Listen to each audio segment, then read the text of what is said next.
कि जो लोग बाढ़ के अंदर एक घर का एक हाउस नंबर अलॉट नहीं कर पाए, मैं इसको बहुत बड़ी विफलता भी मानता हूं। 1 करोड़ रुपया पार्षद ने जो लगाना था वो कहां लगा है? एक ऐसा व्यक्तित्व है जो हमारे लिए लड़ सकता है, और हमारे कुछ भी नगर निगम है उसमें भ्रष्टाचार बहुत व्यापक रूप से जो है वो घर कर गया। मैं मोनिका शर्मा, आप देख रहे हैं धर्मशाला टाइम्स। आज हमारे बीच एक ऐसा चेहरा है जो धर्मशाला की गलियों से लेकर सदन तक हमेशा जनता की आवाज को बुलंद करते आए हैं। सेंट्रल यूनिवर्सिटी के मुद्दे पर हमेशा मुखर रहने वाले और अब नगर निगम चुनाव में बतौर आजाद उम्मीदवार अपनी दावेदारी ठोक रहे समाज सेवी अतुल भारद्वाज आज हमारे बीच। बहुत बहुत स्वागत है आपका। आपका बहुत बहुत धन्यवाद। अतुल जी, आप काफी लंबे समय से समाज सेवा में सक्रिय रहे हैं। धर्मशाला के मुद्दों को आप हमेशा उठाते रहे हैं।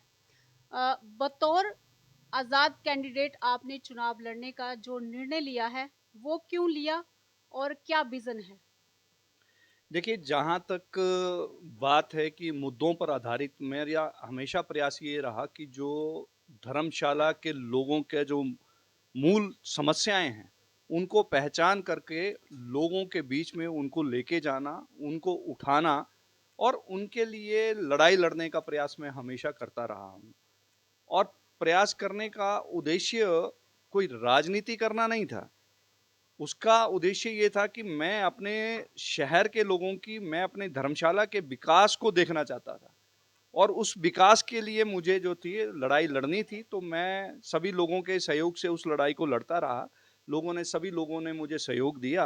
धर्मशाला की जितनी जनता है, जब भी मुझे आवश्यकता पड़ी, चाहे आंदोलनों की हो, चाहे किसी भी प्रकार के सुझावों की हो, सब लोगों ने मेरी जो है वो बहुत मदद की।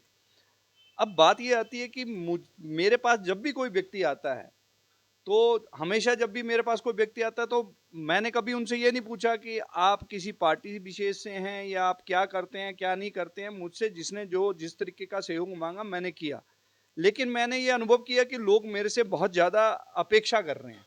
और वो अपेक्षा ये है उनकी कि अतुल भारद्वाज एक ऐसा व्यक्तित्व है जो हमारे लिए लड़ सकता है और हमारे कामों का समाधान के लिए आगे प्रयास कर सकता है। तो मैं तो ना तो चुनिंदा प्रतिनिधि था, ना मैं कोई पार्षद हूं, ना कोई नॉमिनेटेड सदस्य हूं, ना मैं तो एक साधारण नागरिक के नाते अपनी क्षमताओं के अनुरूप मैं जितना प्रयास कर सकता था मैंने किया, और उसमें सब लोगों ने जो है हमेशा मेरा साथ दिया है। और इस बार मुझे ये लगा कि मुझको जब ये काम करती बार जो वहाँ पे बैठे हुए हैं पार्षद हैं, उनसे जब सहयोग की अपेक्षा की जाती है तो वो सहयोग नहीं मिल पाता है। जब नेताओं से सहयोग की आशा होती है तो वो लोगों के मुद्दे के ऊपर खुलकर नहीं बोलते हैं। लोग पार्टियों के बंधन में बंध जाते हैं, और जो हमारी जो ज़रूरत है, उस ज़रूरत को भी जो है वो लोग दरकिनार करते हैं, नज़रअंदाज करते हैं। तो उस कारण से फिर निर्णय ये लिए कि इस बार पूरे धर्मशाला के अंदर आज़ाद लोगों के एक टोली बनाकर जो है उनको चुनाव लड़ाना चाहिए, और हम सबको मिलकर ये प्रयास करना चाहिए कि हम लोगों को जो है वो आज़ाद रूप में ही काम करना चाहिए। और आज़ाद रूप में काम करने का जो अभिप्राय है, हम कोई किसी पार्टी के विरोधी नहीं हैं, हम ये नहीं कह रहे हैं। आज़ाद का मतलब ये है कि जब आप एक उदाहरण के तौर पे मैं आपको बता रहा हूँ, जब एक मान लीजिए कोई कैंडिडेट पार्टी से है, कोई कांग्रेस से है या बीजेपी से है, तो जब वो जीतता है तो उसकी प्राथमिकता ये होती है कि वो अपने पार्टी का काम करेगा, अपने पार्टी के कार्यकर्ताओं का काम करेगा। वो दूसरे जो कार्यकर्ता होते हैं वो उनको बिल्कुल इग्नोर कर देता है। अगर बीजेपी का जीतेगा तो वो कांग्रेस को नहीं इग्नोर करेंगे, कांग्रेस का जीतेगा वो बीजेपी को इग्नोर करेंगे। और हम ये चाहते थे कि प्राथमिकताएं उनकी पार्टी है, अपने कार्यकर्ता हैं। हमारी प्राथमिकता जो है, जो जरूरतमंद लोग हैं, जिनकी आवश्यकता है, जिनका कोई नहीं है, उनके कामों को जो जेन्युइन लोग जो हैं उनके कामों को जो है प्राथमिकता के आधार पर हमको करना चाहिए। तो हमें लगा इस उद्देश्य से हमको इंडिपेंडेंट खड़ा होना चाहिए, और जो बीजेपी और कांग्रेस के भी जो जरूरतमंद लोग हैं, जो कार्यकर्ता हैं, जिनके काम नहीं होते हैं, हमको उनके कामों को भी प्राथमिकता के आधार पर करना चाहिए। तो इस नाते से हमने तय किया कि हम लोग आज़ाद कैंडिडेट के रूप में काम करेंगे। और उसका उद्देश्य या बीजेपी में सारे खड़े होंगे या कांग्रेस में सारे खड़े होंगे तो उन पार्टी के कार्यकर्ताओं के भी पूरे काम नहीं होते हैं, वो भी अपने आप को उपेक्षित महसूस करते हैं। उनमें से भी कुछ चुनिंदा चाटुकारों के काम हो जाते हैं, कुछ के जो जेन्युइन होते हैं वो नहीं होते हैं। तो फिर लगा कि सब लोगों से विचार विमर्श किया, उसके बाद तय किया कि हमको अगर लड़ना है तो हमको फिर आज़ाद उम्मीदवार के रूप में ही लड़ना है, और जनता जो है वो अब अपेक्षा है उनसे कि वो हमें जो है सहयोग करेंगे। और एक एक बार, हमें तो कभी मौका नहीं मिला, लेकिन एक बार मुझे लगता है कि इस बार धर्मशाला के वार्ड नंबर 10 की जनता जो है वो मुझे मौका देगी, और मैं उनके लिए कुछ अच्छा। नगर निगम में पिछले 5 वर्ष के कार्यकाल में आप सबसे बड़ी विफलता क्या मानते हैं जिसे आप सुधारना चाहते हैं? देखिए, जो धर्मशाला चाहे स्मार्ट सिटी है, नगर निगम है, उसमें भ्रष्टाचार बहुत व्यापक रूप से जो है वो घर कर गया हुआ। यहाँ पर काम करने का जो है, काम करने की क्वालिटी जो है वो क्वालिटी नहीं है, कोई ढंग का रोड मैप नहीं है। अब आप देखिए कि जो काम मौके पे किए हैं धर्मशाला में के अंदर, प्रमुखता से स्मार्ट सिटी के अंदर दो काम हुए हैं, एक लाइटों का और एक रास्तों का। और आज अगर हम उन रास्तों की और लाइटों की बात करें तो आधे से ज़्यादा लाइटें बंद पड़ी हैं, और रास्तों की बात करेंगे तो जगह जगह से फिर वही रास्ते जो उखड़े पड़े हैं। आप अगर सीवरेज की बात करेंगे, हर जगह से किसी भी वार्ड में चले जाइए, सीवरेज जो है वो रास्ते पे फ्लो कर रही है। तो ऐसी कई सारी ऐसी चीज़ें हैं जहाँ पे लगता है कि इन चीज़ों में सुधार होना चाहिए था, अच्छा होना चाहिए था, लेकिन हमें लगता है कि कहीं ना कहीं पैसे का दुरुपयोग हुआ है। दूसरी बात यह है कि जो हर वार्ड के लिए नगर निगम के अंदर एक प्रोविजन किया गया कि एक वार्ड के अंदर 1 करोड़ रुपया जो है पर पार्षद जो है वो खर्च कर सकता है साल में।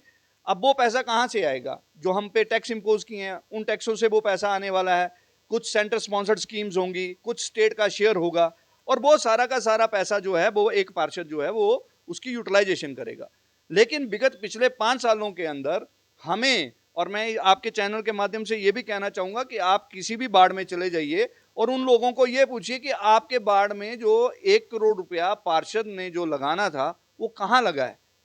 तो वो हमें हमारे आसपास वो जो होना काम होना चाहिए था, दिखना चाहिए था, वो दिखाई नहीं दे रहा है।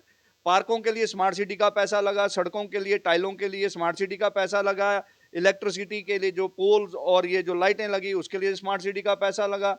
अगर ये सारा पैसा जो है वो स्मार्ट सिटी का लग रहा है तो फिर वो एमसी का पैसा कहाँ गया? वो जो 1 रुपया लगना है वो कहाँ गया? तो इसकी जवाबदेही जो है वो पार्षदों की होनी चाहिए थी, जो नहीं हो पाई। और मुझे लगता है कि इस नाते से जो है इन सब बातों को जो है हम प्रमुखता से रखेंगे। चूंकि आप जो है आज़ाद उम्मीदवार चुनाव लड़ रहे हैं, तो जनता के बीच बिना किसी पार्टी के समर्थन से कैसे विश्वास बना रहे हैं? देखिए, विश्वास जो होता है वो काम के आधार पर होता है। लोग मेरे बारे में जानते हैं, कई तरह की जो पॉलिटिकल पार्टीज हैं मेरे बारे में भ्रांतियां फैलाती हैं। कई तरह से लोगों को एक तरीके से डर दिखाया जाता है, भय दिखाया जाता है कि यार आएगा तो मुश्किल होगा। मुश्किल किसके लिए होगा? जो भ्रष्टाचारी हैं। मैंने जहां तक देखा है, पार्टियों के सिंबल की बात करें, बात होती पार्टी, पार्टी का काम क्या है? लोगों के लिए काम करना, लोगों की सेवा करना। लेकिन वास्तविकता में क्या हो रहा है? चाटुकार लोग आ रहे हैं। वास्तविकता यही है। वो डमी लोगों को प्रमोट करते हैं कि जो उनके कंट्रोल में रहे। अब 8-10 में देख लीजिए, कांग्रेस का ही हाल देख लीजिए। तो ऐसे लोगों को प्रमोट करना, जहां पे कांग्रेस की नीति से लोग नाराज हैं, जहां पे जो दूसरी अन्य पार्टियां हैं उनकी जो वर्किंग है वो वर्किंग कल्चर से लोग नाराज हैं, तो उसके कारण से मुझे लगता है कि कहीं ना कहीं लोगों का ऐसा मत है। जब भी मैं जितने भी घरों में गया हूं, सब ने मुझे यही कहा कि अतुल जी आप करिए, और आपका जो विजन है आपको उस बात के ऊपर भी जो है वो चर्चा करनी चाहिए। तो मुझे लगता है कि मुझे मेरे वार्ड के सभी लोगों का जो है वो सहयोग मिल रहा है, और वो मैं जो है भारी बहुमत से मैं जीतूंगा, ऐसा मेरा विश्वास है। जी, आज़ाद उम्मीदवार के तौर पर आपने नामांकन भरा है। दोनों पार्टियां हिमाचल प्रदेश में, कांग्रेस और भाजपा, आपका कहीं ना कहीं समर्थन मांगेंगी, तो आप क्या कहेंगे? देखिए, समर्थन किसके आधार पर करना है? समर्थन करना है अपने, अब मैं अगर वार्ड पार्षद हूं तो मैं अपने वार्ड को देख के समर्थन करूंगा, और अगर उनकी रीति नीति और अगर धर्मशाला के इंटरेस्ट की कोई बात है, समर्थन उसी आधार पर होगा। और समर्थन करने का निर्णय मेरा नहीं होगा, वो मेरे वार्ड के लोग निर्णय करेंगे कि मुझे क्या करना है। जो मेरे साथ जुड़े लोग हैं वो निर्णय करेंगे। उसमें अतुल भारद्वाज कभी ये निर्णय नहीं करेगा कि मैं किस पार्टी के साथ जाऊंगा। निर्णय करने वाले लोग जो हैं, जो मेरे साथ जो दिन रात मेहनत कर रहे हैं, जो टोली मेरे साथ चली हुई है, वो निर्णय करने वाले लोग वही होंगे। जी, अंत में आप धर्मशाला की जनता और वार्ड नंबर 10 के मतदाताओं को क्या संदेश देना चाहते हैं? देखिए, मतदाताओं को मैं यही संदेश देना चाहता हूँ कि आपने सबको मौका दिया है, एक बार मुझे भी मौका देके देखिए। और मैं आपको ये बताना चाहता हूँ कि वार्ड 10 की बात नहीं, पूरे धर्मशाला के अंदर बहुत सारी ऐसी चीज़ें हैं जिनको हमको ठीक करना है। उदाहरण के तौर पे मैं आपको एक छोटा-सा उदाहरण देता हूँ। कल मैं अपने वार्ड में घूम रहा था, एक बहुत सम्मानित व्यक्ति थे, उनसे मेरी बातचीत हुई। तो मैंने जब चर्चा में जो बात आई सामने, तो मुझे उन्होंने एक प्रश्न पूछा कि आप अपने वार्ड में सबसे पहला काम क्या करना चाहेंगे और आप नाकामी विफलता किसको मानते हैं? तो मैंने कहा, भाई नाकामी तो मुझे ये लगी कि आज दिन तक स्मार्ट सिटी बनी, हमारी पहचान ही कोई नहीं है। हमें आज तक घर के नंबर ही अलॉट नहीं हुए। आज जो फिर उन्होंने उस बात को आगे बढ़ाया, उन्होंने कहा, भाई आप बिल्कुल ठीक बोल रहे हैं। मैं भी कई बार पिज़्ज़ा या किसी उसको जब मैं बुलाता हूँ और उसको फ़ोन करता हूँ कि भाई मेरे घर में वो डिलीवरी बॉय डिलीवरी कर जाए, तो मुझे बताना पड़ता है कि वो वाटर टैंक है, वाटर टैंक के आगे एक पतली सी गली आएगी, उस गली के अंदर चले जाओ, फिर वहाँ एक नीला घर आएगा, फिर उसके आगे मोड़ आएगा, फिर पीला घर आएगा, फिर उसके आगे वाला मेरा घर है। तो अब आप ये सोचिए कि जो लोग बाढ़ के अंदर एक घर का एक हाउस नंबर अलॉट नहीं कर पाए, मैं इसको बहुत बड़ी विफलता भी मानता हूं। और मेरा प्रयास ये रहेगा कि मैं अपने वार्ड के अंदर जो है सबसे पहले जो है हर घर को जो है उसका एक नंबर होना चाहिए, अलॉटमेंट नंबर होना चाहिए, वो करने का प्रयास करेंगे। और इसको डिजिटलाइज करने की भी हमारी कोशिश रहेगी। उसमें बहुत सारी चीज़ों को हम जोड़ना चाहते हैं।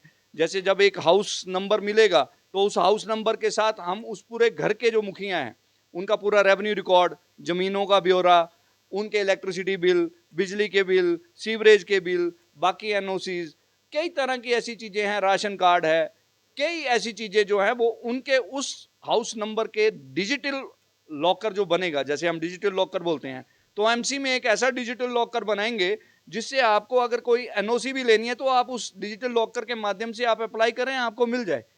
तो ये भविष्य की हम इस प्रकार की कल्पना करते हैं जिसको हम बोलते हैं स्मार्ट सिटी। तो स्मार्टनेस तो इसी से आएगी ना। तो इसको करने के लिए मुझे पहुंचना पड़ेगा वहां, मुझे वहां बैठना पड़ेगा, वहां मुझे लड़ना पड़ेगा, वहां मुझे ये काम करने के लिए संघर्ष करना पड़ेगा। और मुझे लगता है कि मुझे अपने वार्ड के लोगों के लिए ये संघर्ष करना चाहिए, इसलिए मैं खड़ा हूं। बात करने के लिए बहुत-बहुत धन्यवाद। आपका बहुत बहुत धन्यवाद।